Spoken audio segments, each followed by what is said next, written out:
anu fans Lintang Pawukir karo emot kae lho. Jeblukan ulang tahun kae lho. Jane iki biyen-biyene piye apa gur sandiwara panggung apa ya nyat ana rasa tenanan ngono iki lho. Wah. Nah, wit. Ya tenanan lho, Mas. Kowe didengarkan kowe. Dirungokke. Tenan ora. Tenanan. Kowe krungu dhewe ta kowe? Oh iya. Majake. Nah saiki terus kepiye saiki? Lho, Saiki terus mau wis terjawab. kepiye? Baik-baik saja. Iya ya Dek ya. Iya no. Oke. Ning enek hubungan ora iki? Tekon kae coba. Tanya Mas Gading aja. Tekon mburimu wis sisan mbokan ora salah. Heeh. Wis aman-aman saja. Ya heeh. Yo, wis ya Saiki apa jalames. kok jolames? Piye to jolames? Yo. Nggih, aja lami. Ketbang. Ora Bahanting. Yo tenggo wae. Jane iki apa ada lho, ada apa lho jane iki? Heeh. Langsung langgamnya aja ya, Mas. Oh, nggih, derek. Nggih. Nek kula mboten saged nyuwun ngapunten. Engko dituntun karo Dik Lintang. Lha apa ya aku kuwi picak rumangsamu. Nonton ngono lho. Engko ki nganggo kacamata ireng ngono ta. Lha kon nulis tukang pijat. Tenanangang senengane kok. Malah aku ramune. Oh, ora apa. Aku kok karang Mas ya. pripun? Ora sida duet. Mau dereng siap lah kula niku di apa jenenge dicating Pak De Putra Tigare Gena Baladwa niku 2 hari lalu kok ya. 2 hari lalu niku mangke iki ya le iku diapalke. Oh nggih. Lah kok malah ketekan Berarti Bapak ana apa jenengan pripun? Dalam? Pripun? Dadakan nggih berarti Bapak Putra Tigare niki wau. Oh 3 3 hari. hari lho. Kuwi pas banyak kumpulan aku kae terus tanggal turun menyang nang kampus kumpulan. Oh, enggak sempat ngehafalin. Nah, sampai rumah menghafal, neng kok ora mlebu-mlebu. Menghafal ki nyantol sing nyeneng tawangku mau nyantol. Heeh to. Galak-galak. Terus apa jenenge? Singkong dan keju barang nyantol. Nah, bahasan terus habis itu Hamin 2 kuwi Iya. ngapalke. Bangine iki aku latihan hari sebelum wayangan sik tadi malam. Nggih. Niku wonten latihan kagem benjang tanggal 7 itu. Ya. Nah, terus sampai rumah langsung kelipuk tidur. Tidur enggak sempat ngehafalin lagi. Enggak semua lah nganu banget, kesel banget ngantuk. Bangun terus bangun sudah jam piro ya? Jam 4 po ya? Jam 5. Jam 5 malahan, jam 5 sore pokoknya jam 5 sore iki. Jam 5 sore. Terus langsung persiapan berangkat wayangan tadi malam. Begitu. Terus tadi tidur bangun jam 3. Jam 3 menghafal sedikit tadi. Ya. Mengentuk ngarepe tok. Aja sok gampang jadi wong manis kuwi mau. Mengentuk kuwi tok. Lah ya mau jane diangkat dhewe. Napane? Lagune. Jajal sak bait kuwi nek tok ya. Wis ora sak. Kuwi wae wis sah kuwi. Sesuk meneh. Ya. Oh ya. Ning kapan ya? Sesuk meneh iki kapan ya? Sesuai banget nih ketoke rono ya. Ora apa-apa lah. Gimana Mas Gading ini? Pripun? Sampun? Napa ada lagi yang dereng dipinangkani? Terus enten apa mboten? Kanton Lewung, Bude Pasti. Oh, Kanton Lewong. Ayo nek ya dikancani no. Nah, dikancani. Oh, dikancani karo Mbak Lintang iki. Mbak Lintang. Nggih. Mbak Anting. Karo Mbak Anting barang. Bertiga. Heeh. Kalo. Ayo Mbak Wis Anting. dirememeng. Ora apa-apa karo tambahi Mbak Agnes. Pras. Sisan 3. 4. Engko nek ketok dhuwur dhewe. Tambahi Mbak Orisa. Wis ngantuk kabeh lho Mas. Justru sing ngantuk-ngantuk kuwi sing kira-kira ngantuk sapa? Rasan mau wesan. Sing kira-kira ngantuk sapa? Mbak Agnes. Mbak Agnes. Mbak Anting kuwi ngantuk banget kuwi ketok. Ketok kuwi kok wis. Terus ana Yo Mbak Antil. Mbak Antil. Mbak Kok njuk melu-melu Mbak Antil. Nggih, Mbak Agnes niki ngantuk. Waduh iki Janus bobok iki ya ampun. Ayo. Goleke bantal kono. Ayo toh. Alah jarike kari buka. Glo malah kucinge glo sing teko glo. Ayo Mbak Agnes. Oh iya. Ini Mbak Agnes juga ini. Mbak Agnes juga. Jarene sing ngantuk aku mah ora ngantuk kok iki. Ngapuse. Sing ngantuk Mbak Agnes tok ya. Ibu ngantuk mboten Ibu? Sing ora ngantuk mimpin berarti. Waduh, Ibu ngantuk Mas. Mboten, aku betah melek kok, Nduk. Ah, berarti Ibu mimpin. Oh. Iya wis wong papan. Dhuwur dhewe. Niki napa tembange? Lewung. Oh iya nggih. Nah, wis ngantuk berarti. Utere. Oh wis lali ki berarti ngantuk artine. Ayo monggo Wiyaga jangan mengantuk.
Dedep tidem prabawaning ratri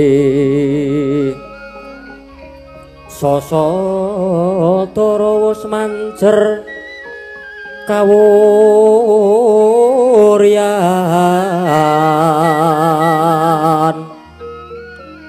Om tan kuciwa mamanise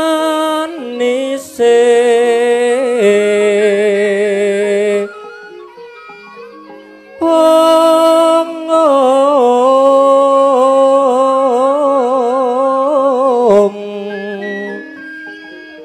mangep Sri nateng dalu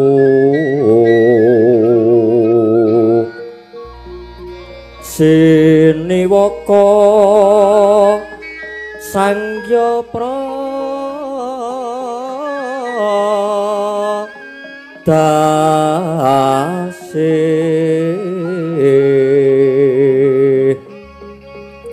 aglar ning cakra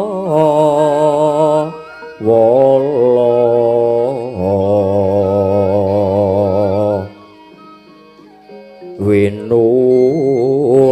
ngalangut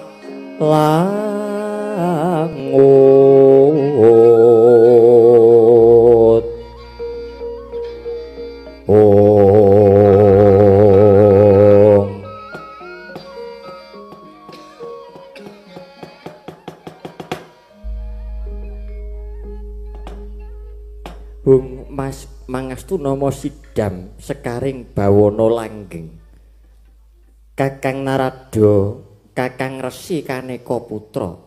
Menawi Di. Ingkang sekawit Kakang, ulun suwuni tulung supados amboyong dhateng pun Puntadewa. Nanging sabab menapa dene Puntadewa mboten sowan nanging malah kadangipun sekawan. Werkudara Janaka menapa dene kembar. Dadosna kauningan Adi Guru.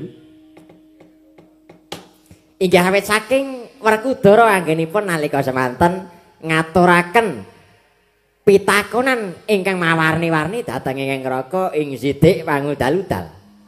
Tumunten Werkudara paring dawuh bilih anggenipun miji swanipun Puntadewa menika Adi Guru namung wakilan kaliyan ingkang Raka ing Sidik Pangudal-udal. Mila adilipun Puntadewa ugi mboten sowan wonten ing kayangan nanging namung dipun wakili kaliyan kadangipun sekawan menika Di. Kakang Narada mekaten. Inggih. Mangka miturut ingkang Raka menika sampun satraju ingkang nami adil dene paduka mboten tedhak piyambak wonten sanggar palanggatan negari Ngamarta. Mila swanipun Puntadewa ugi dipun wakilaken kaliyan kadangipun sekawan. Mboten dados menapa Kakang. Ingkang baken peranganipun Pandhawa sak perangan sampun sowan wonten ing kayangan. Inggih. Tumuli kula aturi paring dawuh Di. Lan hamiji kalian swanipun Werkudara sak kadang. Inggih Kakang. Werkudara Piye? Arjuna lan kembar padha raharja sak prapta kita kulup. Yo slamet tekaku. Pangestu paduka pukulun winantu ing Karaharjan. Nuning nggih pukulun. Wirujeng nering sambikala sowan kula. Aku ngaturke bahasaku katura. Iya. Werkudara ulun tampa ora liwat pangestu ulun tampanana. Mangko dhisik. Konku bakal nampa pangestumu mangko. Merga pangestune wong sengit. Pangestune wong ora seneng kowe ora bakal ndayani apa-apa. Sarta nggonmu nampa karo sembahku mangsa bareng arep tok tampa lair batin ya kono. Ora ya ora apa-apa. Lah dialah. Bocah kok pintere ora jamak Werkudara. Ngatos-atos lho Di. Inggih Kakang. Kita ngerti apa to sebabe dene Puntadewa ulun timbali. Yo aku wis ngerti. Ngerti saka sapa? Ngerti saka Narada kakekku. Kakang Narada. Menawi Di. Kula sampun dawuh bilih paduka Kakang Narada ampun ngantos walaka babagan perkawisipun Puntadewa ulun timbali. Wah, wong nyatane kula dioyak-oyak kalian Werkudara kok mboten namung ngoyak nanging ugi nyepatani kalian kula. Arep dikaya ngapa kula niku nggih wedi karo sepatane Werkudara. Nek nganti mandi menapa mboten kapitunan? Mekaten Kakang. Inggih.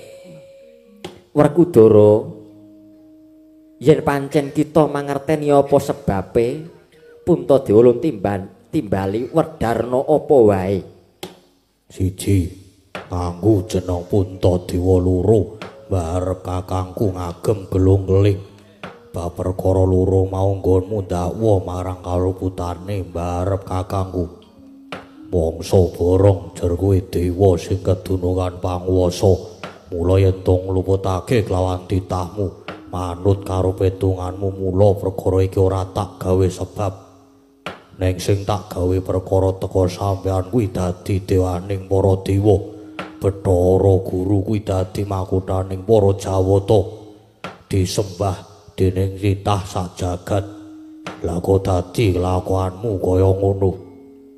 Kowe nuruti karo wong-wong sing ora seneng karo para Pandhawa. tumuli mbok turuti kekarepane kanthi sarana kowe nimbali karo barep kakangku.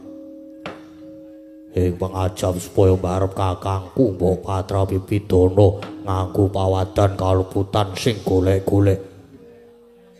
Wah, wong ora luput mbok golek-golekke kaluputane. Wong ora dosa mbok golek-golekke dosa. Jebul kaya ngono kuwi panguwasa sing dumunung ning tanganmu. Werkudara, Piye? cetha yen to kaluputane kadangmu ngagem asma Puntadewa lan ngagem gelung keling boya bisa diapura. Yen pancen barep kakangku mbok anggap luput, kena ngapa nggonmu ngluputke lagi saiki? Biyen-biyen kuwi dawe ewuh apa? Yen to nyata lupute nggone barep kakangku nganggo jeneng Puntadewa lan nganggo gelung keling, kudune leh mung ngluputke nalika barep kakangku rikala diparingi jeneng Puntadewa. Lan nalika gelung mau digelung dening Babu Kunthi, kena ngapa ora mbok luputke? Wah, teko lagi saiki nggonmu ngluputake karo kakangku Puntadewa. Wah, nggonmu ngluputake kakangku iki cetha ana sanggit sineting jroning atimu. Mula ora usah dadak nganggo pawadan sing werna-werna. Saiki gage paring dawuh. Arep mbok kapake aku sak sedulurku iki. Aku mung kari manut. Ternyatane aku titah, nyatane aku menungso, dewa sing menehi panguripan karo Werkudara. Dosa apa kang bakal tak sandang yen nganti aku wani duwa karo kekarepane guru kakekku. Kake paring dawuh sing cetha, ora usah dadak wikir ringo-ringo Bathara Wanikmaya. Sorote pandam sumula amadangi pasareyan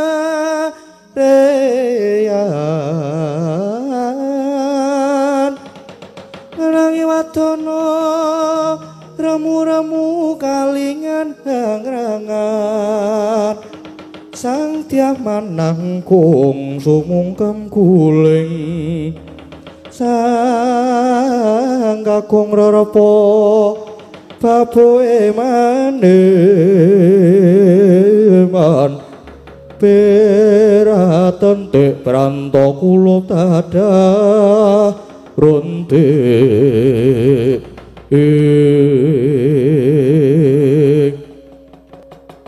Kakang Narada punapi di cetha titis aturipun Werkudara.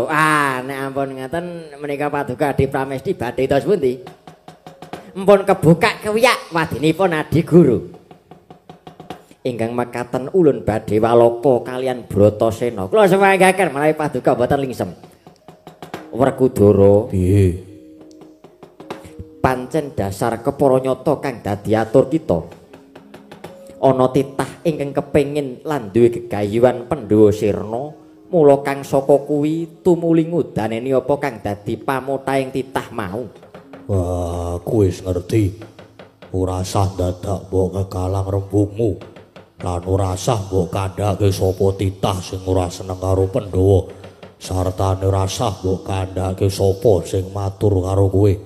Aku wis ngerti kabeh. Lah, dialah Barataya. Ndang bukan isan, ndang kandhana isan Werkudara. Ora liya. Ya mung wong Ngastina karo Bathari Durga. Wah, lah dialah. Atus pundi Adi Guru menika? Atus pundi Adi Guru? Kakang Narada kula aturi kendel sak wetawis. Ya tak meneng. Werkudara, sak banjure kita arep kepiye? Yen kuwi pancen dadi pemarming titah sing njaluk sirnane para Pandhawa kaya sing tak kandhake kuwi mau. Wah, aku ora bakal selak urip ngenteni apa sing dienteni mung mati sing becik, mung mati sing sampurna. Wah, gandeng saka petunganku mati dibanjut dening sing gawe urip. Ya kuwi Bathara Guru sing menehi panguripan karo titahe. Wah, kuwi dadi mati sing sampurna. Aku sasedulur iki patenana yen pancen bakal mbok patrapi paukuman. Wenehna paukuman sing abot.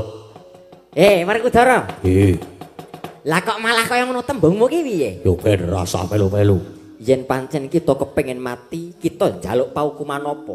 Wah, paukuman sing abot dhewe. Paukuman sing abot tuladane sing kepiye? Wah, cemplung aku sasedulur ning kawah Candra Dimuka. Aku wis ikhlas sasedulur. Janaka kembar ora bakal wani munjo atur ning aku wani matur ana guru kakekku.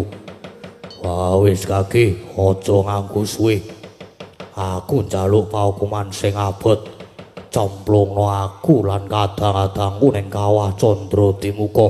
Wah, Werkudara bocah piye to iki?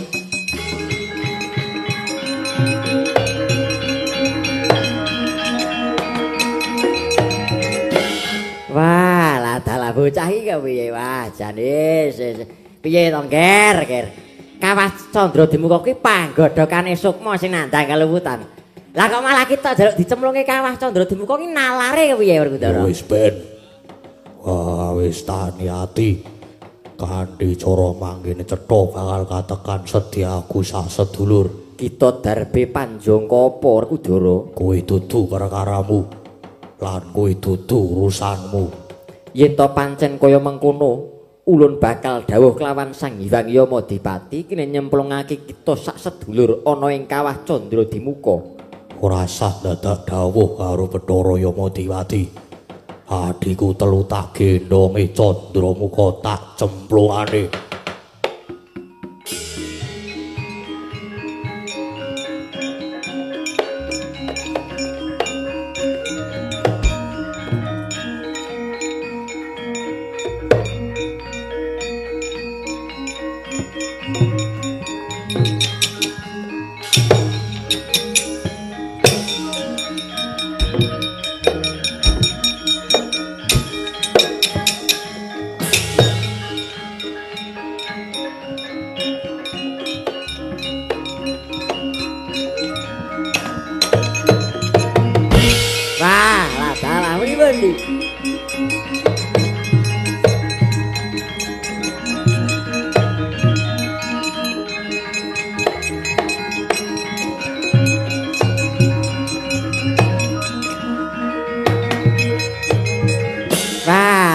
Bocah kok kaya ngono lho, tetek tatak tangguh tanggon sentosa kaya gunung waja atine Werkudara.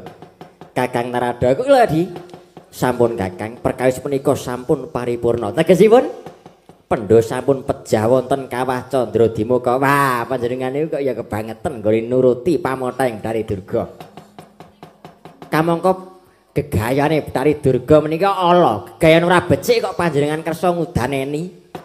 Bejo cilaka bungah susah mulya rekasa ulun ingkang badhe nanggil. Wah, nggih, semangga Di Guru. Kula tunggak waru godhong dadap lho, Di. Menawi wonten menapa-menapa kula aturi nyangga piyambak.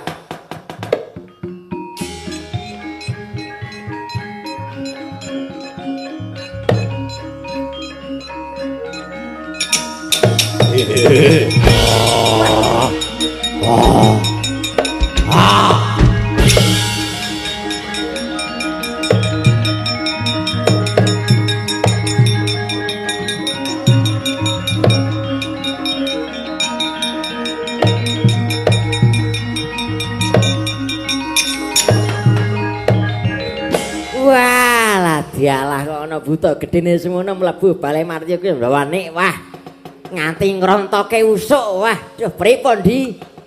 Menika sinten Kakang? Wah, kula piyambak mboten mangertos. Panjenengan menika kudune langkung cetha, langkung pono, langkung pratitis anggenipun nyawang kalian yaksa menika. Lah kok dadak takon? Hung sangaju laju sangayu palungguhan ulun. Kita Gandharwa munggah kayangan Gandharwa saka ngendi lan sapa jeneng kita? Iya, dalah. Lah kok kowe dadak takon karo aku. Aku iki isih tetamu mestine dewa prisa karo kahananku. Lah kok dadak isih nganggo takon barang. Awit akeh saka akeh kewajiban kang ulun sangkul satemah kesamaran ulun dulu marang jeneng kita. Adile wong takon mung kudu diwangsuli kita Gandharwa saka ngendi? Yo, Aku buta saka jagat Madyapada jenengku Dewa Amral. Darbe sedyapa kita Dewa Amral munggah ana ing kayangan. Aku munggah kayangan mung arep njaluk margane kasampurnan. Lamun to kaki dewa ora iso mujuti kang dadi penjalukku. Jungring saloka lakon tak walik. Dos pundi Kakang? Wah, tunggak waru godhong dadap kok Di. Lah nggih mang sampurnake mawon wong hutane njaluk disampurnake. Njaluk diruwat nggih mang wujuti kemawon to Di. Dewa Amral. Piye ana apa? Ulun kang bakal nyampurnake marang jeneng kita. Ayo kaki sampurnakno. Ning koso kaline yen to kowe ora bisa nyampurnake aku. Tegese kowe ora pantes dadi dewana ing kayangan. Aku sing ora trima. Guntur geni guntur angin sirnakno yaksa iki.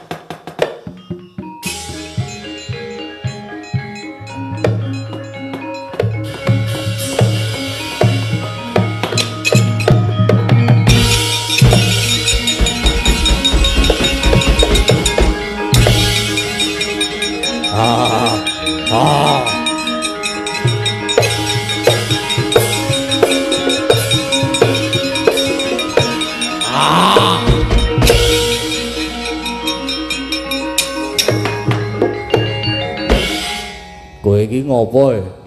Lah dalah wis geni guntur angin belas ora dayani apa-apa malah gur kaya kembang api. Wah enek kula dados jeneng adikku wah sirah kula diekek ngisor diwah isine cah. Aduh yaksa jeneng ulun boya iso nyampurnake kelawan jeneng kita. Wah ora iso ngruwat karo aku, kowe sing tak ruwat.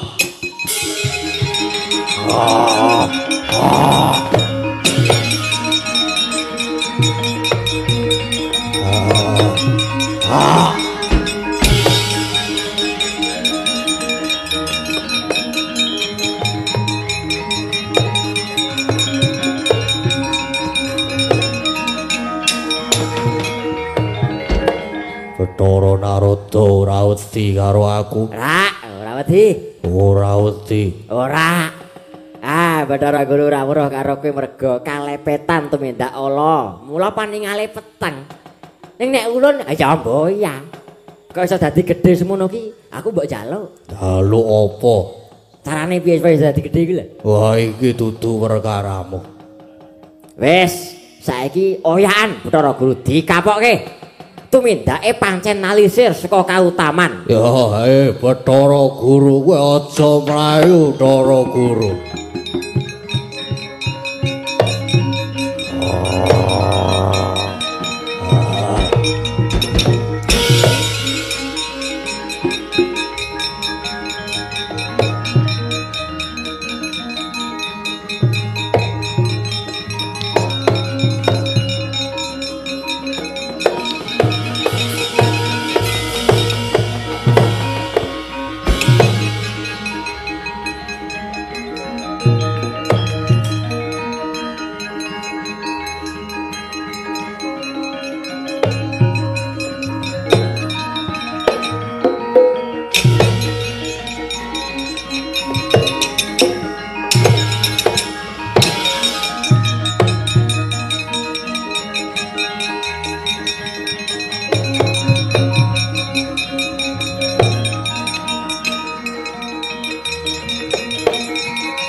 Setyaki. Wonten dawuh. Wela, bocah iki bar mentas saka papan pasunggingan. Nggih. Janale mencorong. Nggih nganyari kok. Ya. Setyaki. Wonten dawuh. Tembang rawat-rawat bineta mbok bakul sina ambiwara pawarta binandunging Karna. Yen to kadang-kadangku para Pandhawa wektu dina iki ninggal negara Ngamarta. Lho, pepunden Pandhawa nilar negari Ngamarta. Iya. Lajeng tindak dhateng pundi lan wigatosipun menapa Prabu? Pun Kakang dhewe uga durung bisa mangerteni Setyaki. Mula pun Kakang tumuli nganti kelawan sira Yai Setyaki supaya tilik marang kahanan negara Ngamarta. Menawi mekaten Prabu, Suawi kula dherekaken enggal rawuh ing negari Ngamarta. Ya, ayo Dimas Haryo Setyaki digelak lakune budal marang negara Ngamarta.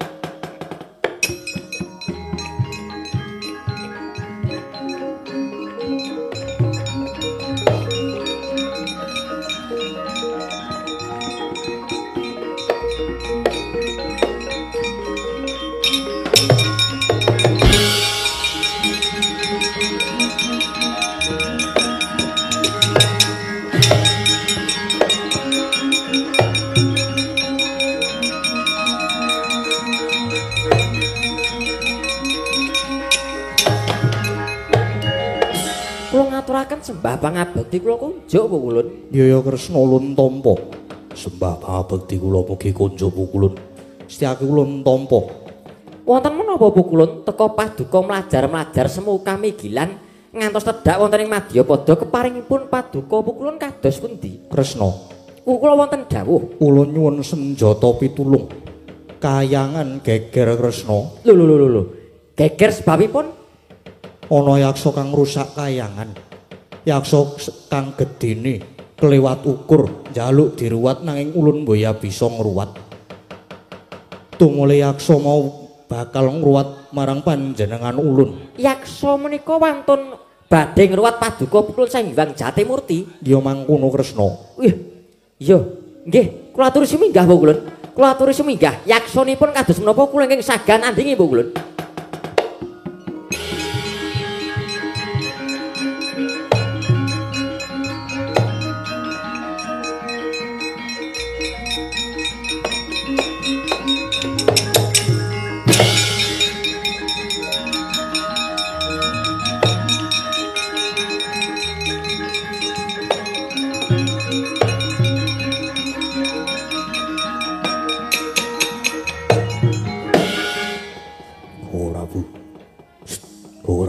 Apa to Setyaki? Kok paduka badhe nandingi yaksa. Sangertos kula sadawangunipun kula nderekaken paduka Prabu. Koko Prabu menika dereng nate perang napa malih mengsah kalih buta. Wo, lah ngenyek wong kowe iki ya. Marata gage sawangan aku Setyaki.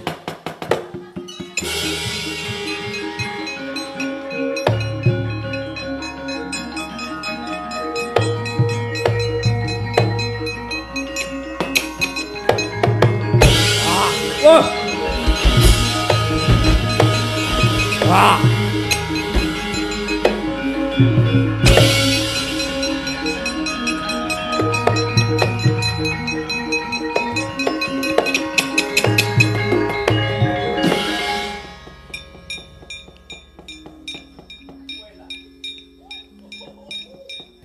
Tani jenengan kok saged dados ageng ngaten mriku. Warata gage sawangan. Mbok kula nyuwun supados saged dados ageng ngaten mriku. Oh, lah dalah kowe iki jane ya iso gedhe. Kaya aku arep guru sedhela Setyaki. Nggih. Ngaliya kono iki dudu perkaramu buta sing wani ngobrabrik elek pethukne coba kaya ngopo.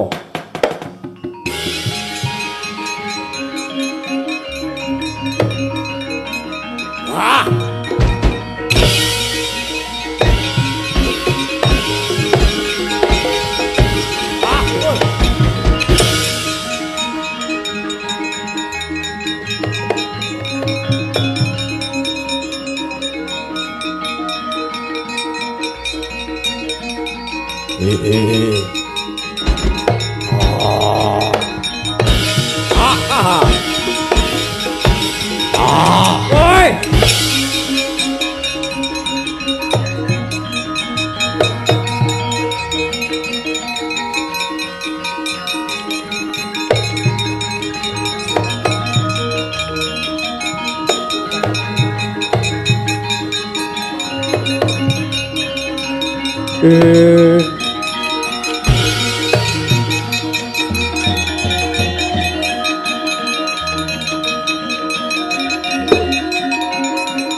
Ana buta apa karo aku gedene padha dedeke ya padha. Sapa kowe?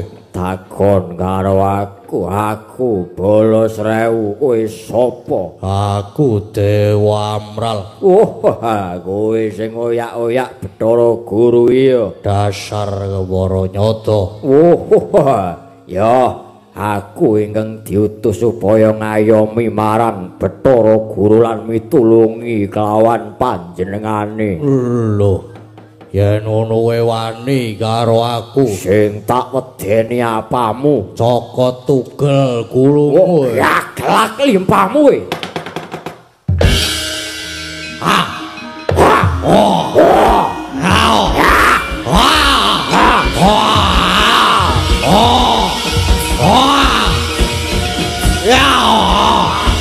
Cokot kowe cokot.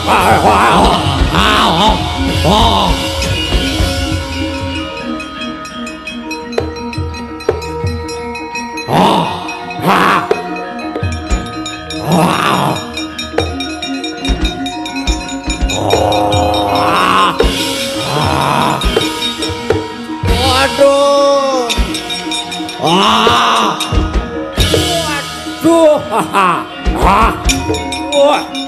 Ayo, meneh. Waduh.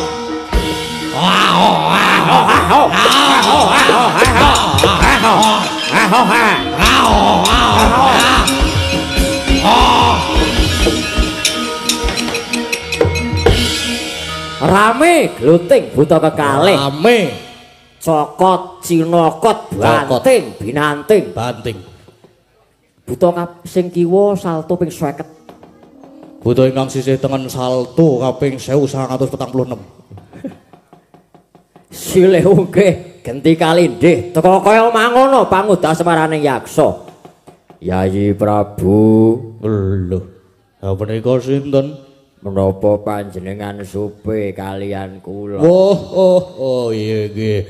Koko Prabu Ndwarawati. Kasinggihan mekaten. Kula pancen jarak wujud kados mekaten krana kula ngertos ingkang dados yaksa menika paduka Yayi Prabu. Kadang kula sekawan dipun banjut dening dewa. Wah, monggo kaya digawe sungsang bawana balik.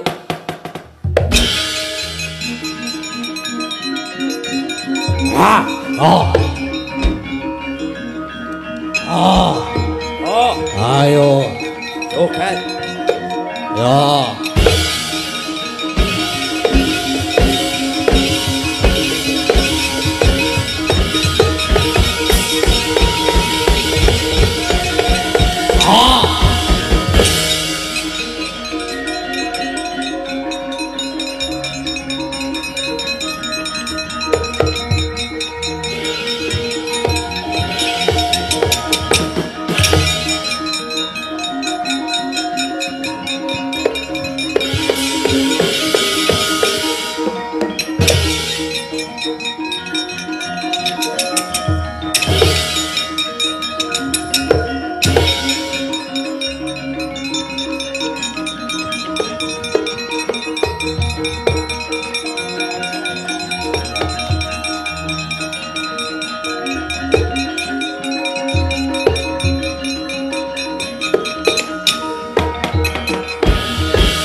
Manik moyo to iki. Kasinggihan Kakang. Lah dalah piye? Piye kowe Manik moyo? Ana apa kowe teko? Kakang Semar. Apa? Kula sampun ngrumaosi dosa. Kula lepat Kakang Semar. Sebabe Krana wonten yaksa kekalih ingkang ngamuk wonten ing kayangan. Kosik. Saiki aku tak takon karo kowe ya. Kowe gawe dosa apa? Kowe iki dadi sembaning para titah. Sak laku jantramu iki ditulat sinudarsana dening para titah. Ha nek dewane ya gawar ngawur. Ha mesti ya entuk-entukane lakon sing kaya ngono kuwi Manik Maya. Inggih. Dan bloko. Inggih. Inggih piye? Kula nggadahi kalepatan Lupute dangu kalian para Pandhawa. Pandhawa Pandhawa sekawan Werkudara Janaka lan kembar. Tok dangun ning kayangan ki perlune. Kasinggihan mekaten Kakang. Lah sak banjure perlune ki apa? Krana pamontahipun Betari Durga ingkang nyuwun dhateng kula supados para Pandhawa menika pejah Kakang Semar Pandhawa sekawan kula cemplaken wonten ing kawah Candra Dimuka Kakang Semar. Oh, lah kowe nek ora ngentaske darahku kayangan ora bakal tentrem manik moyo.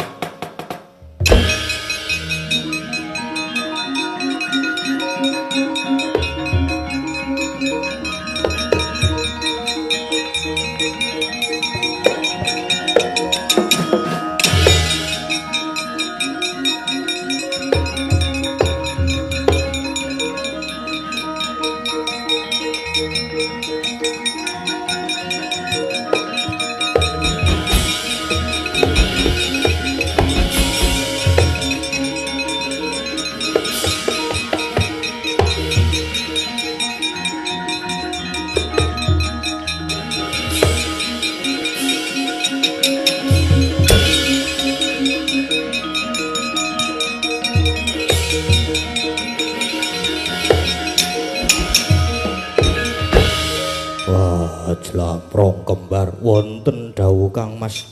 Wonten dawuh Kakang Mas, wonten dawuh Kakang Mas. Wah, ikhlasno lahir batinmu.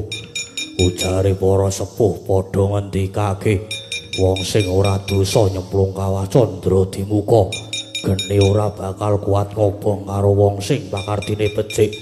Ah, sabaro. Yen pancen iki dadi srana nggone bakal ketemu karo wong tuane awake dhewe. Wah, ikhlasno umpamane mati yo mati, urip yo muga-muga ana panguripan mapan ana ing kawah Candra Dimuka. Oh.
Jroning kawah aku weruh wujude cahya loro warna biru kang ora mblerengi. Mongko akeh sukma ingkang padha disiksa, do pating jlerit, do sambat jaluk tulung. Wah, teko iki ana sukma loro katon anteng. Iki sapa? Atmajaku ngger. Putraku wong gagah. Putraku wong jlonet Werkudara Janaka kembar. Kowe wis padha dewasa lecah bagus. Ah, Pandhu bapakku.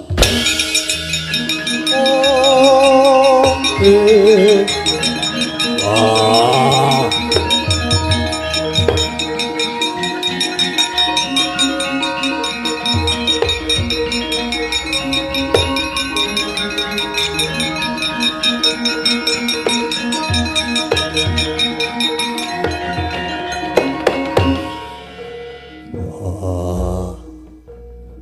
Pandhu bapakku, ora nyono jebul bener apa sing tak rasake. Wah, sampeyan isih mapan ana ing kawah. Kanjeng Ibu Matrip, Kanjeng Rama kula mboten badhe wangsul. Kula nderek jangan dika Kanjeng Ibu Kanjeng Rama. Kanjeng Ibu. Kula derek panjenengan dika Kanjeng Ibu. Kanjeng Ibu. Kula ugi derek paduka Kanjeng Ibu tuwin Kanjeng Rama. Kula mboten badhe wangsul.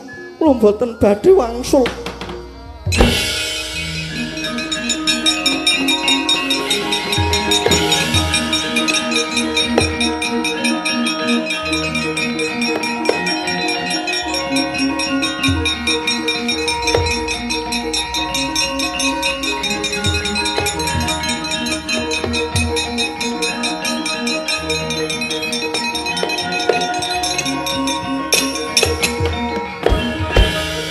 Arjuna Werkudara kembar Marata gage midhanget napa kang dadi pangandikan ulun tumrap jeneng kita.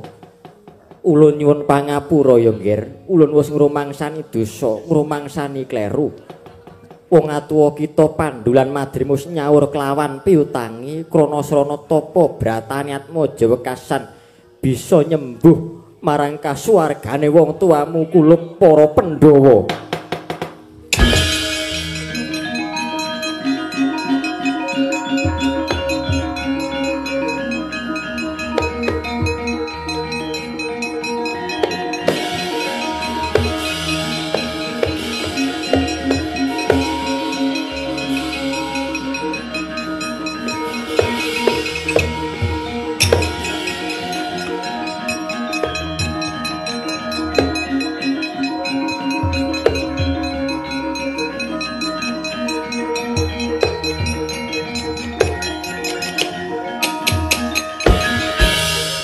Werkudara, Janaka lan kembar. Piye? Wong atuwa kita wis padha munggah ana ing kasuwargan. Kinarya srana nggone ulun wis nandhang keluputan, ulun paring liru kelawan kita nggone wis budidaya nyuwargake wong tuwa kita lan wis kasembadan. Ulun nyuwun pitulungan marang jeneng kita Janaka. Menapa pukulun? Kayangan ana yaksa loro ingkang ngamuk. Mara gage sirnakna. Nyuwun pamit pukulun.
Ayo jam.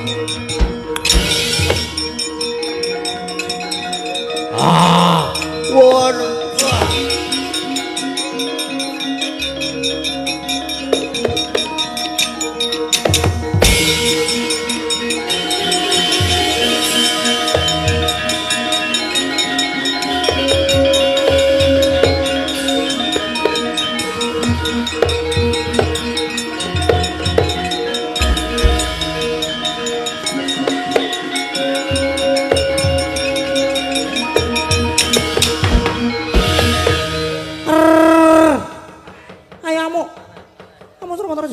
Padha cokot pedhot gulumu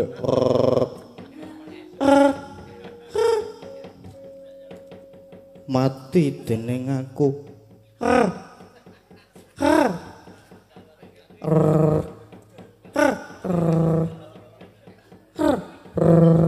Wela, aku ya mesti ora mati kowe. Pedhot gulumu. Pedhot tigamu. Pedhot sarapmu.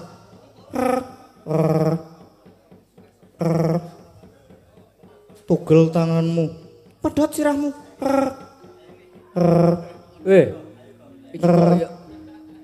Iki kok ya darames ora krasa ki piye? Ya mene kok isih do tingkelamu to ora. Kepit to ki Pak? Mbuh. Tarono Pak.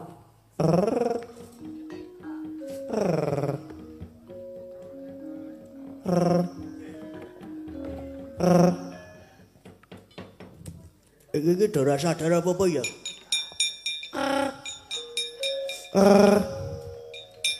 Ora kuwi. Iki do mempenge ora jamake. Sinuwun sampun sami badar sejatine mujud ki mbok yo kula aturi krasa.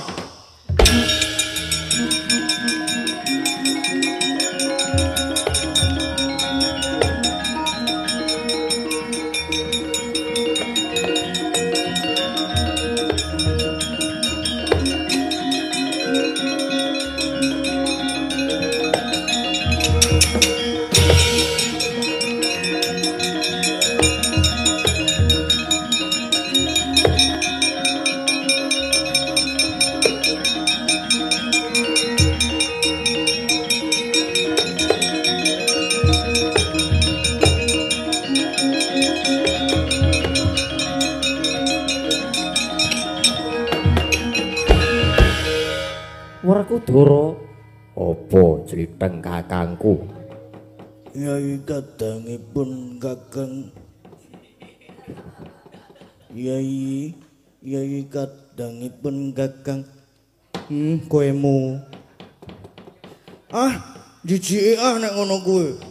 Ora tau perang, kalusen nek ngeplak wong kuwi. Yai kadangipun Kakang. Mbarep kakangku piye? Saksuwene si Adi mapan ana ing kayangan. Monggo kabar sing dak tampa si Adi dicemplungake ana ing kawah Candra Dimuka. Jumbuh karo ngendikane para pinter.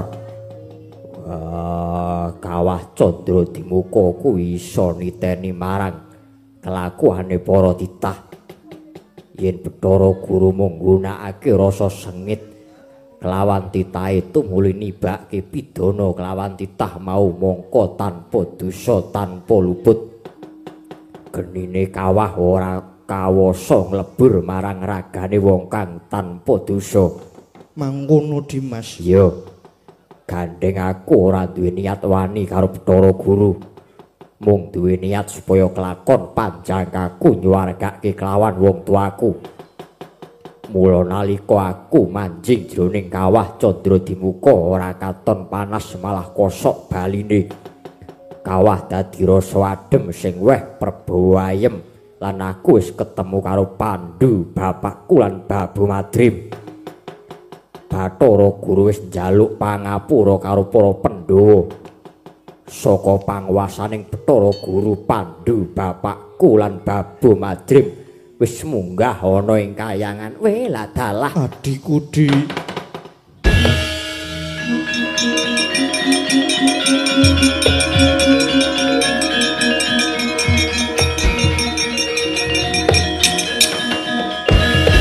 Yai, yen tanpa si Adi kabeh mau ora bakal kelakon. Dudu aku nanging Pandhawa 5 cacahe. Aku mbarep kakangku jlamprong nekula Sedewa kabeh duweni kekuatan anyurung marang wong tuane awake dhewe supaya munggah ana ing kasuwargan. Yayi sami aji Kula Koko Prabu lare ingkang dipun anakaken kalian tiyang sepuhipun menika kedah saged mikul dhuwur mendem jero kalian asmanipun tiyang sepuh. Kanthi sarana pangabekti kalian tiyang sepuh saha paring panjurung donga kang tanpa kendhat kalian tiyang sepuhipun menawi tiyang sepuhipun sampun murid ing kasedan jati. Supados tiyang sepuh menika dipun apunten sedaya kalepatanipun sageta dados lantaran anggenipun saged minggah wonten ing kasuwargan jati. Kados ingkang dipun lampahi kalian kadang-kadang kula Pandhawa menika kala wau jer nyatanipun sampun kelampahan Yayi. nuning nggih Koko Prabu. Yayi Werkudara. Apa? Mara gage gendongen Yai Sami Aji kondur marang negara Ngamarta. Ya jlitheng kakangku.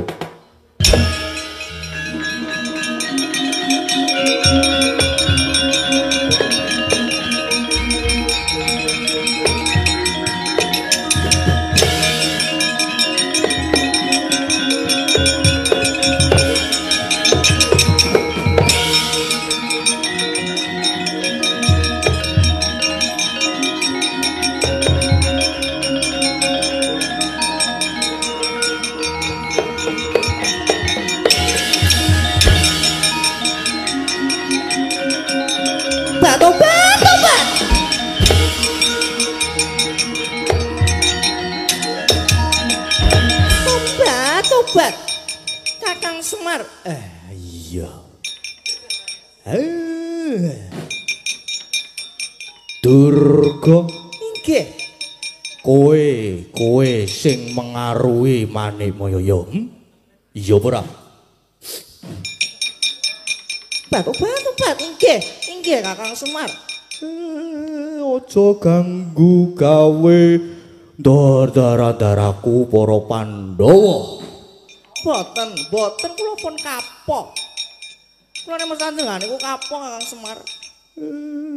Mulane rasa ganggu. Aja ganggu gawe. Ayo mulih. Inggih, wangsul. Gelem mulih apa ora? Mulih apa ora? Tobat cici aku cici. Ayo mulih. Ora gelem mulih. Mulih. Ora gelem mulih titerono kowe Durga. Inggih, wangsul Kakang Semar. Tobat.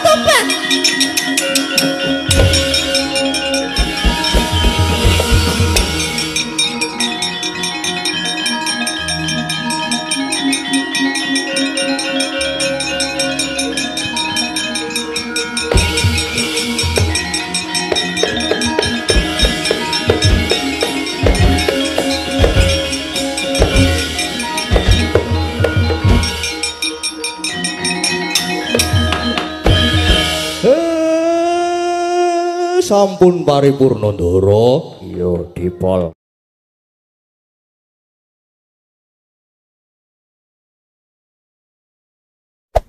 Hey there. Subscribe to my channel. And also press this bell icon.